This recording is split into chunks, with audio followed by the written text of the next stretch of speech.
მოულოდნელი გმირი. იყო და არა იყო რა. იყო ერთი პატარა ჩიტუნა, რომელიც ტყის ყველაზე სუსტ და უმნიშვნელო არსებად ითვლებოდა. არც ბრწყინვალე ბუმბული ჰქონდა, არც ძლიერი ხმა. როცა წვიმა მოდიოდა, სხვები ხეს ეფარებოდნენ, ის კი ნესტიან ბალახზე იჯდა და შეშინებული ცახცახებდა. ყველა ფიქრობდა, რომ დიდი დრო არ ჰქონდა დარჩენილი. ერთხელ ტყეში საშინელი ქარიშხალი ამოვარდა. ცხოველები ერთმანეთის დახმარებას ცდილობდნენ, მაგრამ ქარმა ყველას სახლი დაუნგრია. ხეები მოამხო.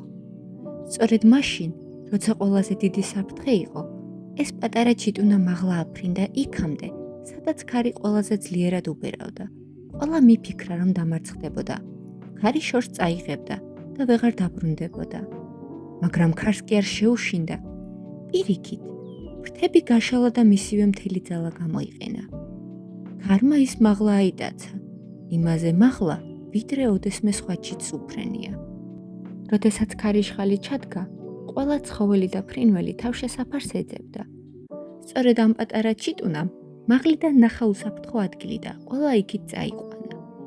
ასე იქცა ყველაზე სუსტი და თითქოს დამარცხებული ჩიტი ტყის გმირად.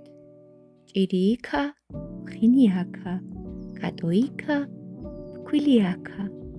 ტკბილი ძილი ჩემო პატარებო.